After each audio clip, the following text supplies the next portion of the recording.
This time around, I'm going to be interviewing Greg Monterrosa, who is an amazing serial entrepreneur and, of course, fellow mentor at One Day here with me. Now, what we're going to dive into in today's session is creating community through product innovation, specifically the Milk Room journey, which is one of Greg's businesses. Let me go into a bit more of the intro here. So, Greg's journey with Milk Room is testament to the power of building community through product innovation. Starting with a vision to create more than just a retail space, Greg developed Milk Room into a vibrant community hub that connected like-minded individuals through curated products and shared experiences. By focusing on community-driven growth, Greg successfully expanded Milk Room, leveraging his lean business strategies and entrepreneurial acumen. Greg, welcome to the show. Thank you. Thank you. So happy to be here and be a part of the One Day family. Absolutely. We're very, very happy to have you here. I'm loving all the bright colors that are coming through on screen. This is just like pure summertime coming at me. So I'm loving it. Greg, let's kick off properly with the Milk Room elevator pitch. What exactly is Milk Room? Let's get us all up to speed. What exactly is it? So Milk Room is a community of global creatives. So what we initially started off with was a resale store, and we identified that independent creative community really needed a place to call home. And so it's not even a pivot; it was more like an evolution, right? So I call each pivot an evolution of my business, and so. We identified early on that independent creative needed a place to call home. So we've become that for people all over the world across several disciplines. That's so exciting. So you mentioned pivots, iterations, evolution. So how did it start out and what is it today? So my background has always been like always enjoyed being a mentor and being somebody that brings value to founders. So when COVID broke out, we had that period where like we did a lot of nothing. Like I read all the books, I caught up on all my TV shows, and there was that moment where it was like, okay, I'm feeling angsty here. Like I've hiked all the hikes in my neighborhood. And so I made the mistake and I asked one of my mentors, I was like, Sally, what's the hardest type of business to scale during a pandemic? And she was like, a retail store. So I'm a fan of eating what I cook. So I was like, cool, I'm gonna do that. And what we were gonna sell, I had no idea. But growing up here in Los Angeles, I was always a thrift kid. So you'd catch me at the thrift store looking for stuff to resell or flip. One of my earliest entrepreneurial adventures was like me finding a hair dryer at a thrift store that I recognized my mom used, and somebody bought it from me at her hair salon. And I think I was like 10 or 11 at the time, and it clicked. I was like, bring value and people pay you. That's amazing. So yeah, Wow. August of 2020, we brought Milk Room to life. I love that. That's incredible. And I want to connect this back to a brief comment that you mentioned before we kicked off the interview officially, which was doing things that you love. I feel like there's quite a lot of debate out there around that phrase. I have heard a lot of arguments for some people say that's not enough. It can come from a very privileged place of like, yeah, do what you love, like paint some pictures, whatever. Versus actually, if you do follow your passions and that's going to drive you and motivate you, you of course fall into the latter camp. Let's unpack that a little bit. Have you always been able to do what you love with the Milk Room? And is that what got you here? Well, as a founder, we have to do what we need to do what we want to do every now and then, right? So early stages of Milk Room was like me working the register, and I realized that like as much as I enjoyed working with people, like I didn't want to be that accessible to people. And so, but that was my role, right? Until I was able to afford to hire somebody to do that for me. So what I've realized is like I love the creative aspect of what I do. I'm great at building a business, but I've got a team around me that supports my business and supports what I do. And I'm a huge fan of like leveraging interns. There's a platform here in the States called Join Handshake. And so Join Handshake, you create one posting on there and you're able to share it across multiple campuses. So most recently, I'm working on this new project and I'm like, I need a social media marketing intern. So I created a posting on there and I've gotten like 15 plus responses. So I'm a fan of like building out my team so that I can do what it is that I'm good at. And that evolves. So as founders, we do what we have to do what we want to do every now and then. I love that, Greg. I've actually typed that out in the chat because I feel like we're only a few minutes in, and already we've got the sound bites, we've already got the quotes. As a founder, we have to do what we need to do in order to do what we want to do. Also, great news, everyone. Just while Greg was speaking there, turns out, see, I'm in the UK, I'm London, so you can tell from my accent. Handshake looks like it is in the UK as well as the US. So thanks so much for that tip, Greg. Shout out to you. I'm definitely interested. All right. So, as we progress through your journey, so I guess the subject of today's session is community building through product innovation. So, talk us through what exactly was the product innovation that took place at the Milk Room and how did that drive community for you? So for us, the product is that independent designer that needs a place to call home. So for us, especially in a city like Los Angeles, like we love identifying people that are on the up. And so for me, a fashion designer that's got 200 Instagram followers is like my bread and butter because I'm going to be a part of their story. I'm going to provide them a place to get their line explored by other people or get their music heard by people outside of their community. So for us, our product is that independent designer and connecting them to an audience. And what we're doing is we're scaling our product into sustainable fashion, which is a lot of fun. Okay, amazing. And so would you say that your product has these network effects baked into it, into the product itself? So for example, I also interviewed Kenny Ewan, another mentor here at One Day, and he was the founder and CEO of We Farm, which was an app for farmers. And the network effect, similar to what you're describing there, because you're serving those creative communities and very clearly united by that passion, by that ambition, it's got the network effect baked into it. So were you able to leverage the product itself in order to grow and build the community? So to me, that was like the funnest part of the process, right? The network effect that I'm able to create because like I don't have a big budget to like hire creators or hire influencers. So my attitude was like, if I'm able to be a part of their story, this relationship will be shown very organically, right? So like one of our most popular products is like our red milk room hat. And so we host a lot of music shows and fashion shows. And if you participate in them, you get a hat, right? And so this hat, 3 years in, generated us like hundreds of thousands of dollars in revenue. But we didn't launch our first piece of merch till we were 2 years into the business. So the attitude was like build community, nurture it, bring them value, and then introduce the product. And it worked.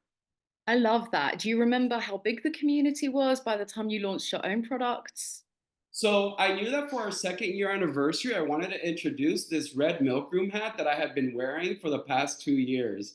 And so this friend of mine gifted it to me, and like I was just everywhere with the hat. And so what we realized was like our reach was just gaining traction. And so we looked at our metrics and we were like, okay, cool. It's time for us to like, what does our first product look like? And it was really easy to be super ambitious and think that we had to create this entire line of products and services and be everything to everyone. But our attitude was like, let's give the people our hat. And it was beautiful when that year the hat alone generated like 200,000 plus in revenue for us. And we were like, wow, we're onto something. And not overwhelm our community either with products, right? So right now we're working on like our anniversary drop, which is going to be really exciting. So we're leveraging a lot of micro influencers and bigger influencers for that campaign. So community has been really beneficial for us, and us focusing on how do we bring value to our community is probably like the key aspect for us because it's easy to want, but at the end of the day, you have to bring value to our community as well. Absolutely. And on that note, I feel like that is so much easier said than done. I have definitely been a part of communities where I can see there is a real dedicated community manager, whether or not that's their official job title, but there is somebody there that's stoking the fire, that's keeping the conversation going. And then there are others where honestly, I do feel like a very common misconception with communities is cool, like you're in, put you all in a group together, go for it. And it's like, maybe that's more of a British thing, right? Maybe on this side of the pond, people need a bit more encouragement. So, what did you do, especially in those early days, to stoke the fire of driving community for the Milk Room? For a brief stint, I managed recording artists, and one of my friends put out an album, went platinum, and was working on his second album. And Oh my my question to God. him was, how do you talk to the people that bought your last album? And you really don't. You have to create an entire new marketing campaign around that, right? So it led him to build this platform called Community. And so what we did was we leveraged the power of a text message. And so if you're at one of our shows, a way to get in is give us your number and you can get in. If you want to enter a raffle, give us your number and you're entered into this monthly raffle. If you buy something from us, we give you the option to opt in. If you're on our, so like we're collecting that cell phone number because what we've realized is that the click-through rate is so much better in a text Mhm. message than it is in an email. Yeah, that makes a lot of sense. And actually, one of my other founders in my cohort has said the same with his fashion business. He gets a great uptick from text as opposed to email. That's so interesting. We cannot move on without me asking who this platinum recording artist was. Are you besties with Bruno Mars, Greg? I wish. Uh, his name is Ryan Leslie. And so he's a recording artist turned startup tech founder. And Oh, so wow. he That's so identified that interesting. problem. And yeah, he launched a platform, like a text messaging platform Right. that allows people to talk to their audience. So it goes Wow. beyond a text message, right? So in our case, like a book that really resonated with me was Blue Ocean Strategy. Mhm. And so 3 years into Milk Room, we asked ourselves, like, what does our blue ocean strategy look like? And so what that did is it led us to build a recording studio in the back of one of our stores. And so the theory was our customers make music. And some of our customers need a safe environment to collaborate. So right now, what happens is a lot of people have home studios, but like that female hip hop artist isn't comfortable going to someone she just met's house or bedroom to record a song, right? So here's an opportunity for them to meet up at the Milk Room. I love that. That is so cool. You know, what comes to mind for me as well is I recently, you guys were mentioning about all my travels last month. One of the places I traveled to was Chicago. And the hotel that I selected, I honestly booked it because it advertised having a podcast studio in the hotel. I was like, that's amazing. They really know their audience. This is the community that they're going after. And I always thought, you know, the word marketing, everyone seems to think that it's just directly interchangeable with like social media influencers. Like, wait, we all forget about the majority of the word itself, which is market.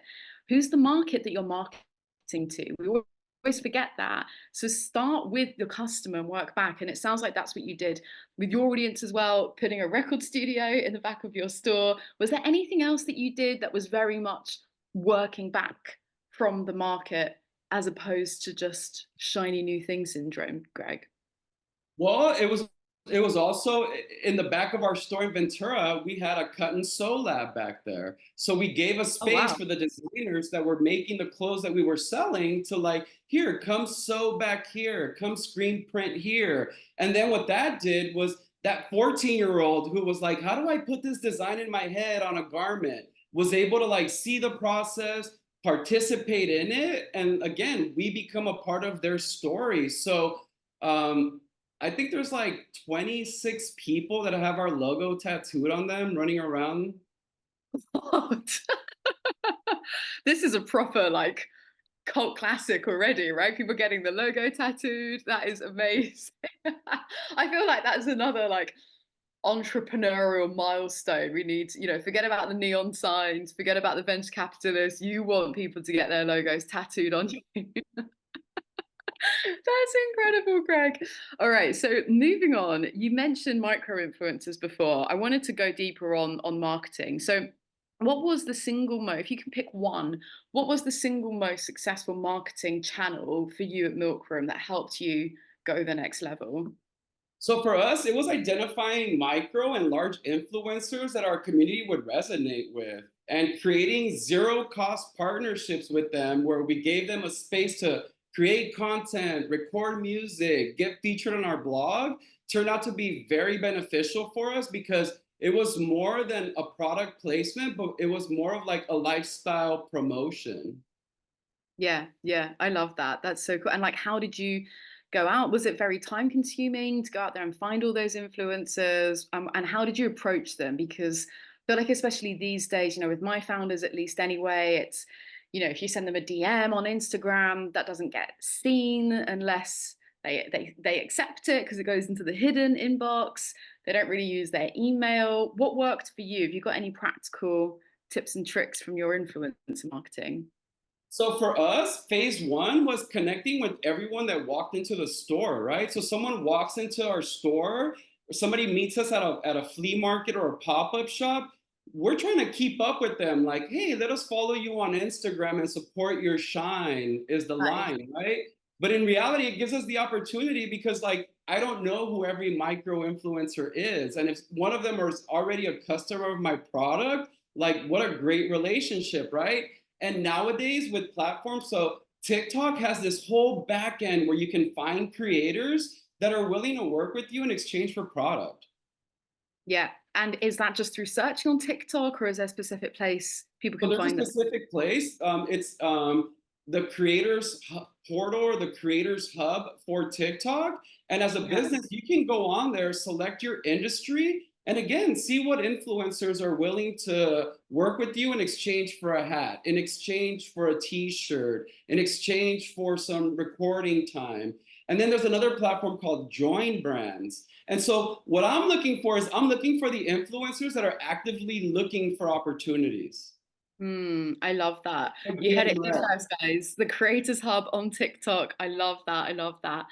And so you've mentioned your physical retail store a few times as well. So you're able to leverage that organic footfall, that traffic that was coming in, really build that, like follow them back. It's an extra follower on Instagram, really build that rapport.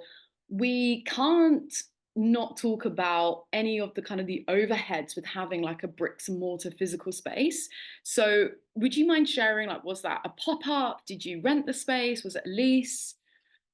You have frozen again, so hopefully you unfreeze to answer my question. Oh, there you're back. Sorry. That's okay. Did you hear the question? No, I didn't. So you've mentioned you had a physical space a couple of times now. So I'd love to, if you're okay to share, I'd love to hear, was that just a pop-up? Did you have a lease? How did that look in terms of overhead? Because I feel like having a physical space is quite an expensive barrier to entry for a lot of entrepreneurs. It is, and it was something that I realized I didn't want any part in. At one point we had 3 stores going, and I realized that the quality of what we source changed.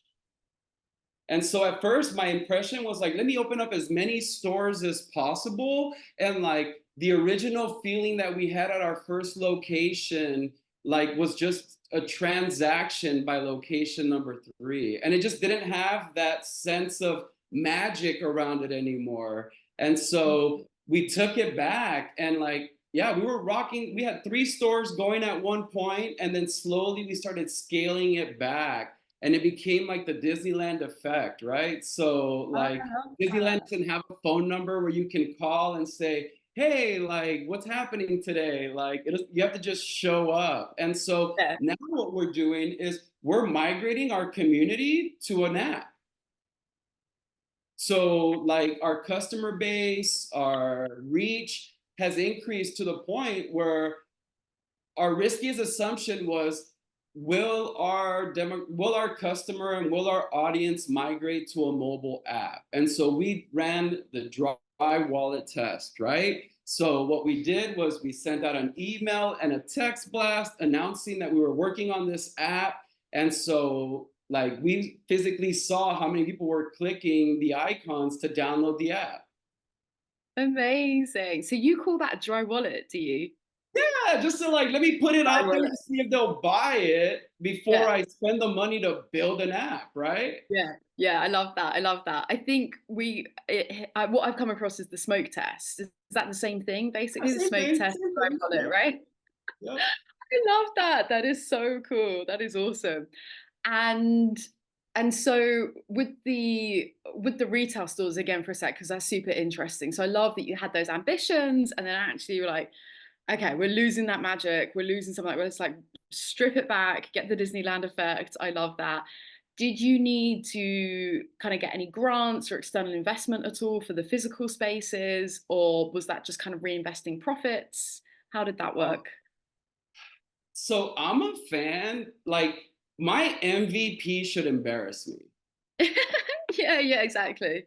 And so when we follow like the lean startup principles, while it's nice to have an LED wall as people walk in, the reality is like I need a counter, I need a POS system, I need racks, and I need inventory. Yeah, And yeah. so like the store sustains its own growth. And so, in answer to your question, no, I haven't leveraged any kind of grant opportunities or because I'm like, let me build this airplane as I fly it Yeah, and I like love let the business create its own growth, right? And like yeah, it quickly went from like a bare bones store to like now we have artwork, now we've got TV monitors, now we've got a like we built it as we were flying it. And so my that. attitude was like if I waited for the conditions to be perfect to open up my stores, it would have never happened or I would have ran Yeah. out of money. Yeah, there's never a perfect time, is there? And I think all the time that you spend deliberating could be spent putting it out there and testing it for real. I think there's never a what's the word I'm looking for? There's never a substitute for that, is there? You know, putting it for real, actually seeing how customers react, how they respond to it. That's so And then my exciting. riskiest assumption, right? So like Yeah. it's gonna change through like so the riskiest assumption 30 days before I open up the store is gonna be different than 30 days after I open the store. Right, right, Like exactly. taking my team in and us identifying like, cool, what's the next riskiest assumption that we want to tackle about this business model we're experimenting with? Yeah, I love that. I love that. And so where are you at today? Is the business still thriving? Are you taking a step back? Where is Milk Room at the moment? And Ah, what's the risk so now? so So since our launch, like we've set goals that are attainable and we've consistently hit them, right? So now what's ahead for us is having more impact with sustainable fashion. So we're looking into like a zero waste collection. We partnered up with this shoe company called Salubata, and they make sneakers from plastic they collect from the ocean. Wow. And so So now cool. our responsibility is like, how can we continue to create fashion? How do we continue to create, but in a socially responsible way, right? I love that. I love that. And so what are the risky assumptions that are top of mind for you at the moment? My customer will pay more money for a sustainable option. Yeah, yeah, I love that. I think anyone in sustainable fashion, I'm not sure if there's any on the call with us this evening. Please drop us a message if you're in the fashion space or sustainability to some degree. But I know anyone that I've ever worked with, that's definitely a top thing. It's always, will they pay even a bit of a premium to get something that is better quality, less damaging to the environment? It's a tricky situation, I think, that the fashion companies have kind of conditioned a lot of us into. So how are you putting that to the test, Greg? So first, it's like I'm not paying for material. So we've created partnerships with people like Goodwill and Homeboy Threads, where they have a surplus of inventory that they know that they don't know what to do with. Other people we've been talking to is imagine the record label that has 10 artists out on tour and they printed them merchandise. The tour is over. That merchandise typically sits in a warehouse or like they have to destroy it so it doesn't end up like at the thrift store, right? Like there's value behind that. And the same with luxury brands. So a brand like Louis Vuitton, they burn their clothes. Yeah. And so those brands are looking at like what are sustainable angles that we can take. So most recently, a colleague of mine was speaking with Louis Vuitton, and they're like, the uniforms that our staff wear, like what can we turn that into like once it's expired, right? So we're leveraging the partnerships with people that face this problem the most. Yeah, it is crazy, isn't it? Um, Greg, before we move on from the milkroom journey, do you want to share the top three lessons that you learned from from this phase with the others, just again before we move on? So for me, the top So three things that many. I learned with Milkroom was protect my money. It's easy to spend money as a founder, but at the end of the day, like our tech stack adds up. $10 here, $15 there, right? So continuously audit my tech stack. So most recently, like we were utilizing Calendly, but Google came out with the booking feature. So I'm saving myself money. So just having an understanding of where my business is, and then foresight. My team is looking at me for leadership, right? So my responsibility is to make sure that I'm allowing myself quiet time so that I can future think for my business. I love that. I love that. I hadn't heard of the Google Calendar booking feature, so I'm definitely going to check that out. So those were two tips, Greg. So we've got look after, protect your costs, look out for the overheads, take care of yourself as well. Make sure you kind of create that time and space. Was there a third one you wanted to add before we move on? You don't need to. Oh, Those two are gold, read but more books. Read more books. So like the average CEO reads 60 books a year. wow. And so that's about 5 books a month, right? And so that really inspired me to prioritize my time and to audit my time as a founder. So for me, it starts off with like, let me my phone will tell me where I'm spending my screen time. And so Mm, if I need to delete an app, like let me delete that app for this yeah. sprint, right? So like as a founder, it's like prioritizing your time and then reading more than the average person because at the end of the day, success leaves clues. I love that. On that note, and before we move on, I feel like it kind of falls into that kind of morning routine style of advice, like get up at 5 a.m. This is what you need to eat and drink, and you got to meditate and all the rest of it. And then, of course, was it Warren Buffett famously came out with like he drinks a Coke and reads the newspaper? Like, can you share any more about the actual importance, like why does it matter to read so much and why is it not just one of those like vanity metrics that we should be striving for? So for me, my aha moment happened when I decided to live by design as opposed to default. So like living by default is really easy, right? It's really easy for me to consume content. It's easy for me to scroll through TikTok and not remember like what I just saw on TikTok. How about that? And so like I'm giving that choice every day of like how are you going to spend your day, right? So if I'm choosing to live my life by design, guess what? On my calendar, you're gonna see there at 6 a.m. Sit in stillness. Like, don't do nothing. Like, don't reach for your phone. Like, like, just sit. For me, it's like sitting in stillness is so important because once I sit in stillness, then I'm able to write down everything I need to do that day. I And love then that what so I'll do is, much. then I'll go do a headspace. Like, I'll go do like 2 minutes or 1 minute of calm to like, all right, cool, clear my head of all this clutter that I just filled it with my to-dos, right? Because we have a long list of to-dos as founders. And so now let me prioritize them.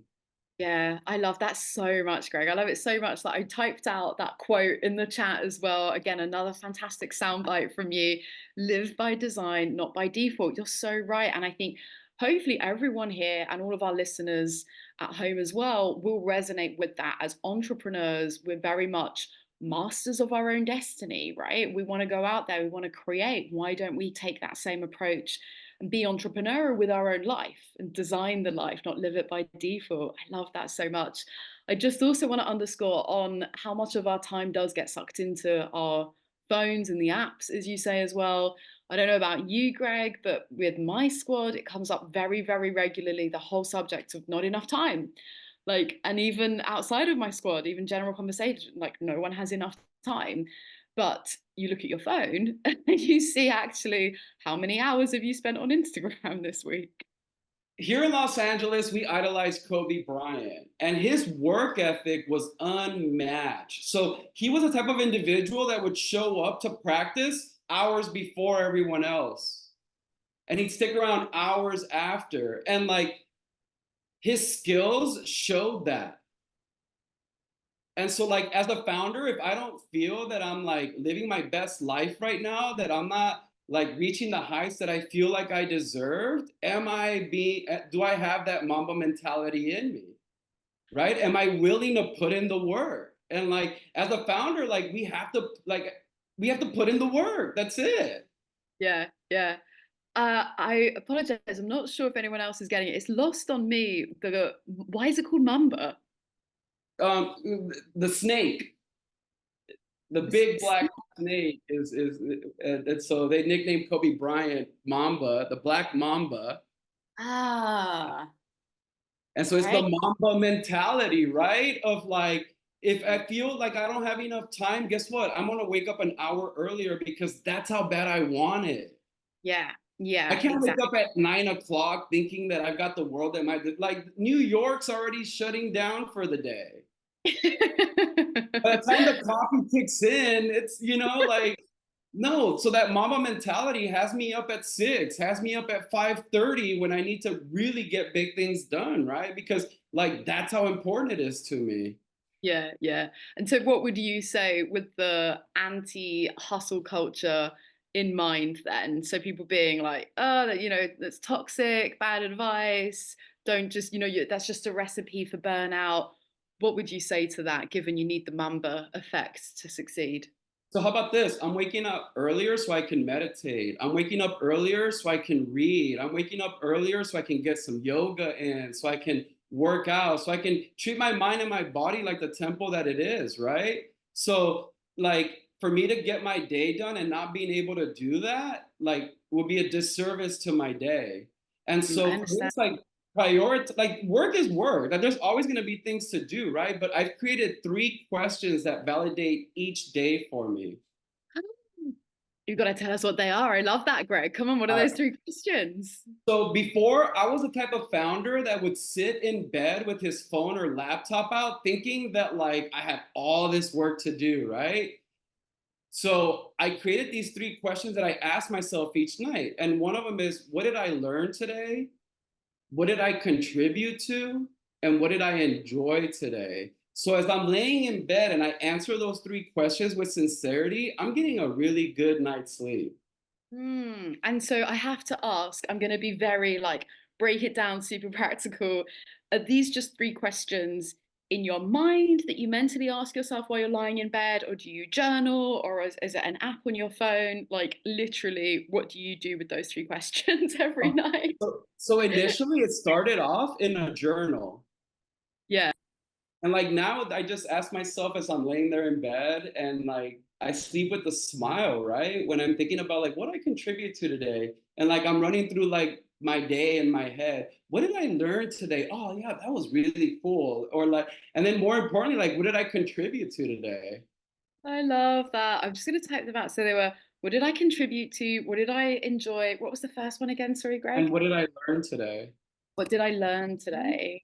I love that. So for me, so like for everyone, it might be different, right? Like those 3 questions might be different. But like as a founder, I needed to create like 3 sets of questions that would validate my day. And it wasn't like, did you make 100 calls, right? But if I was in that sprint mode, maybe that would be a validating question. If I was in the mode of like, I'm in business development mode and Yeah, like my outreach depends on my business's growth, like I might add, like, did you call 100 people today? Did you reach, like to those lists until that's no longer a priority? So it can I love evolve.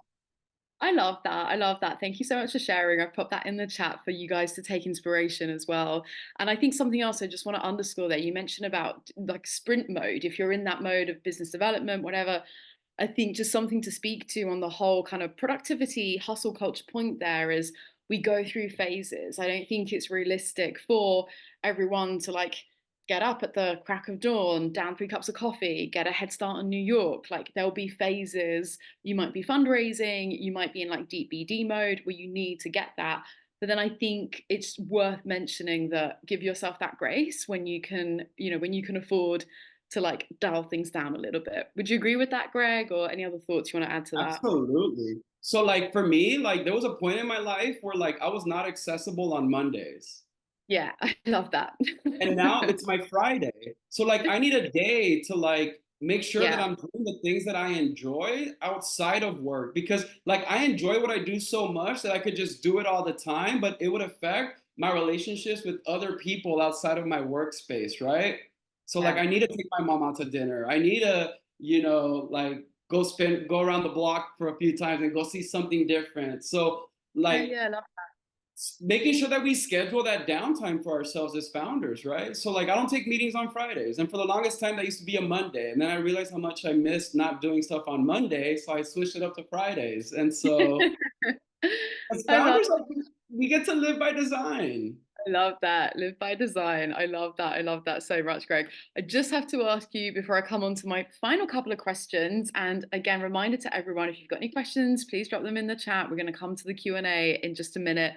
Um, but just before I come on to the last two there, Greg, while we're on this subject, I have to also ask, how much sleep do you need on average? Well, I'm getting like 7 to 8 hours. Nice. Okay, so you're early to bed, early to rise. Because I Okay. realized that like if I stay up late, I'm just like scrolling the feed or like I'm good. Yeah. Yeah, I love that. I love that.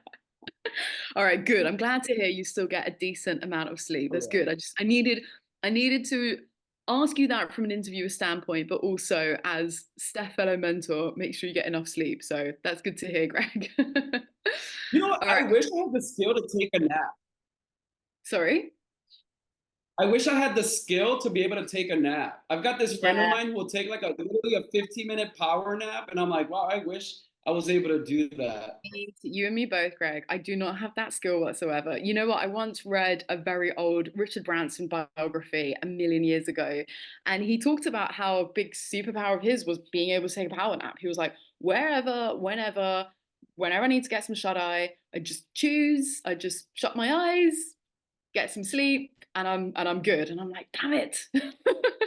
Fuck, I can never But you know compete. what? I feel like meditating, like at first, like not that I was anti-meditation, but I was so like that's not for me until I discovered the benefits behind a clear mind. Yeah, yeah. I love that. So nice. Got a message from Aditobi. I'm not sure if this is related to the meditation mindfulness. She's put yoga nidra, Greg. Insight Timer has loads of great ones. Mhm. Does that ring any bells to you? Okay, something to check out. Thank you for the message there, Aditobi. We're going to check that out. All right, my last few questions to you, Greg. Thank you so much already for sharing so much. I feel like we've had both a peek into your entrepreneurial journey as well as a day in the life of. So I love that. I feel like such a voyeur with you, Greg. All right, so moving on from Milk Room, another thing I noticed on your CV was Startup Weekend. What was that and what was the impetus for this? So my involvement with Startup Weekend began when I realized that as a founder, I should always have somebody that I mentor, someone that runs alongside me, and then somebody that mentors me. And so I signed up to be a mentor at a Startup Weekend, and that quickly transformed me into helping bring Startup Weekends to regions that needed economic help. And that ended up taking me all over the world, which was such a cool gift. That is so cool. I love that so much. Is that still running? Can anyone check that out? Yeah, so it's up and running. So the premise of a startup weekend is you show up on Friday night, you pitch an idea, you form a team, and by Sunday you've got something to show for it. And we use all the lean startup principles in it, right? So that Saturday morning you're out there talking to customers at the farmers market or like go where the Wow. customer is, right? So to me it was so like it was beautiful to be a part of people's journey so that they Yeah. can see how not easy but how accessible bringing an idea validating and bringing an idea to life is. Yeah. I love that. That sounds like so much fun. I want to come along to one of these weekends. I love Sure. that. Amazing. Okay, cool. And then my final question to you, unless there's any other questions coming in on the chat here, is another thing I noticed about your profile, Greg, is that you've had a lot of these mentorship roles. You just described that with Startup Weekend, wanting a mentor and to be a mentee as well. Love that, love that. So given your vantage point in general and also with the one day role as well, what would you say is the biggest blocker? If you can just choose one thing, what's the biggest blocker that you've observed holds back a lot of entrepreneurs? Not prioritizing our time. And it sounds cliche and it sounds silly, but like if we're telling if we don't have time to talk to 5 or 10 customers a week, like what are we doing? Like I always like I need to be talking to customers every week. Like I've made the mistake and built the product based on assumptions, and I've blown through 200. We raised $250,000 for this one project. I built it thinking that I knew what my customer wanted, and it was a complete disaster. Wow. And so, like, as a founder, it's not prioritizing our time, is what to me what it comes down to. Like, success leaves clues. And you look at the calendar of some of the people that we respect, and I bet you that they're choosing to live by design and not the default of like, I'm gonna get to it when I get to it.